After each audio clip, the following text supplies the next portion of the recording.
pemberkasan terhadap peserta yang lulus seleksi kompetensi melalui CAT UNBK Pegawai Pemerintah dengan Perjanjian Kerja tahun 2021 untuk tahap 1 dan juga tahap 2.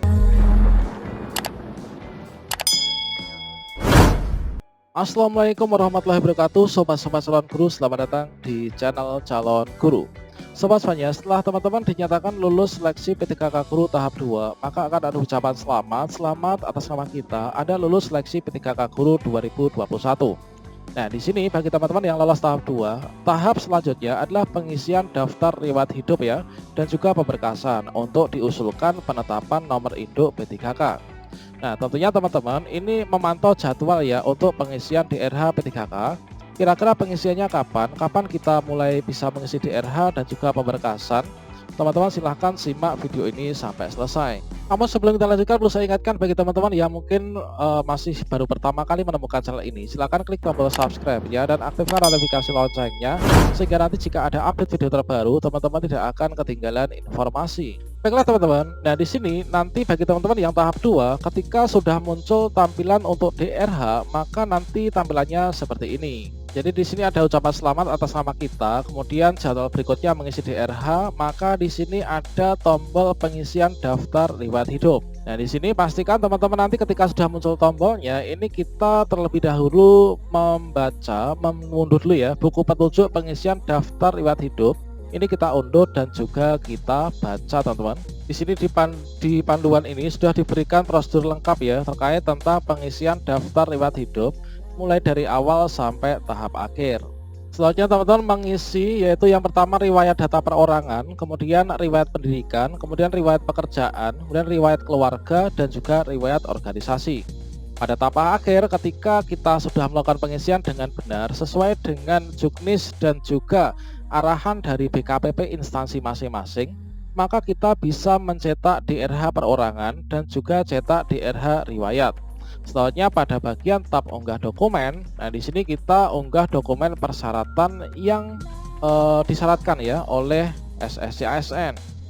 Setidaknya di sini teman-teman sudah menyiapkan ya untuk berkas-berkasnya. Ini ada 10 berkas teman-teman. Nah di sini pastikan sebelum unggah dokumen, nah di sini di bagian bawah ada ketentuan unggah dokumen, yaitu pertama terkait tentang format berkas ya. Jadi format berkas ini harus disesuaikan. Ukuran berkas ini minimal adalah 100 KB, maksimal 1000 KB. Ada yang untuk foto 500 KB teman-teman. Kemudian hindari memfoto berkas dengan kamera handphone. Mungkin saja kita menemukan aplikasi scanner ya yang ada di HP, namun itu tidak direkomendasikan untuk pemberkasan CASN ini. Nah berikutnya teman-teman, kejelasan untuk kira-kira nanti kita kapankah untuk bisa mengisi DRH dan juga kita bisa melakukan pemberkasan, ini kita pantau di web instansi. Nah berikut ini saya berikan salah satu contoh di web instansi yang sudah mengumumkan terkait tentang pelaksanaan pemberkasan ya P3K tahap 1 dan juga P3K tahap 2. Nah di sini kita pantau salah satu web instansi yang sudah memberikan pengumuman baru saja teman-teman. Nah di sini kita ketikkan kontak instansi. Nah di sini kita akan berkunjung ke salah satu kabupaten. Oke, Kabupaten Sijunjung. Kita masuk ke info publik Sijunjung. Nah di sini sudah ada pengumuman terkait tentang pemberkasan untuk yang P3K tahap 1 dan juga tahap 2. Nah di sini kita coba cari informasi. Nah ini teman-teman, pengumuman pemberkasan terhadap peserta yang lulus seleksi kompetensi melalui CAT UNBK Pegawai Pemerintah dengan Perjanjian Kerja tahun 2021 tahap 1 dan juga tahap 2 di lingkungan pemerintah Kabupaten Sijunjung. Nah di sini kita cermati dulu teman-teman, kira-kira apakah kita mendapatkan informasi untuk kapan pemberkasan P3K tahap 2 dan juga jadwal untuk pengisian DRH. Apakah kira-kira sama dengan informasi dari BKN tertanggal 20 Desember 2021 terkait tentang penyelesaian penetapan NI P3K Guru 2021 secara elektronik, bahwa penyampaian berkas soft copy disampaikan secara elektronik di sscsn.bkn.go.id selambat-lambatnya tanggal 10 Januari 2022. Kalau misalkan sama seperti ini, berarti kita tinggal beberapa hari lagi teman-teman masuk deadline. Oke, coba kita cek pengumuman yang sudah ada. Nah, di sini disampaikan bahwa pengumuman yang baru saja diumumkan yaitu tanggal 6 Januari tahun 2022 ini adalah tanggal yang sama dengan pengumuman pasca sanggah seleksi P3K Guru tahap 2. Dan disampaikan bahwa terkait tentang pemberkasan terhadap peserta yang lulus seleksi kompetensi melalui CAT UNBK pegawai pemerintah dengan perjanjian kerja tahun 2021 untuk tahap 1 dan juga tahap 2 di lingkungan pemerintah Kabupaten Sijunjung. Nah, di sini teman disampaikan dalam informasi ini terkait tentang pemberkasan teman-teman yang dinyatakan lolos seleksi P3K Guru untuk tes tahap 1 dan lulus seleksi kompetensi tahap 2 di Sijunjung. Inilah peserta yang memiliki peringkat terbaik ya, sesuai dengan nilai ambang batas yang telah ditetapkan.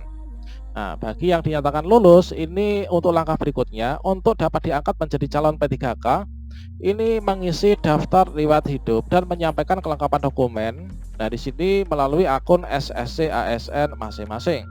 Yang mana untuk persyaratannya ini adalah seperti ini, teman-teman. Ini adalah ada 10 dokumen ya yang diunggah pada akun SSC ASN. Nah, selanjutnya di sini disampaikan bahwa untuk berkas soft copy ini disampaikan secara elektronik ke sscsn.bkn.go.id selambat-lambatnya 10 Januari 2022. Kalau misalkan di sini 10 Januari 2022 ini adalah untuk jadwal teman-teman yang lolos P3K di tahap 1. Kemudian untuk tahap 2 ini apakah juga sama, yaitu 10 Januari 2022? Karena di sini pada bagian atas ini adalah dikhususkan bagi teman-teman yang lolos tahap 1 dan juga tahap 2. Nah, di sini teman-teman pantau saja web instansi masing-masing dan juga akun SSC ASN. Jika nanti sudah muncul untuk pengisian DRH, maka teman-teman bisa berkoordinasi ya dengan BKPP-nya. Tentunya nanti teman-teman bisa berkunjung ya di sini untuk mencari informasi. Teman-teman harus proaktif ya ketika pemberkasan ini.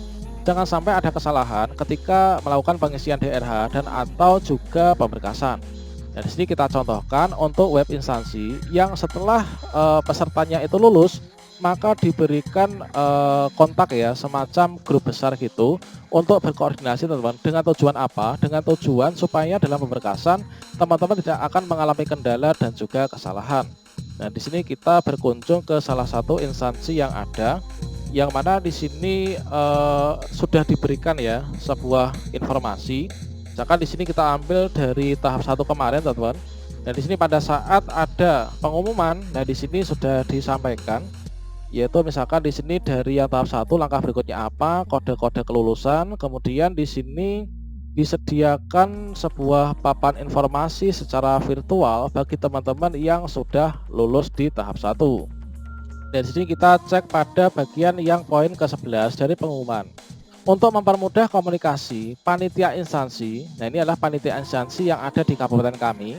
Untuk mempermudah komunikasi, panitia instansi akan membuat grup WhatsApp yang bersifat khusus. Artinya bersifat khusus, ini adalah kalau misalkan teman-teman ini lulus seleksi P3K Guru di tahap 2, maka teman-teman akan dibuatkan semacam grup ya, grup WhatsApp untuk nanti saling berkoordinasi dan juga kontrol teman-teman, supaya nanti teman-teman itu berhasil ya berkasannya, tidak ada kesalahan. Nah ini teman-teman, jadi untuk kapankah pemberkasan P3K Guru tahap 2, contohnya kalau misalkan di salah satu daerah tadi itu sudah ada pengumuman. Nah teman-teman silahkan pantau web instansi masing-masing.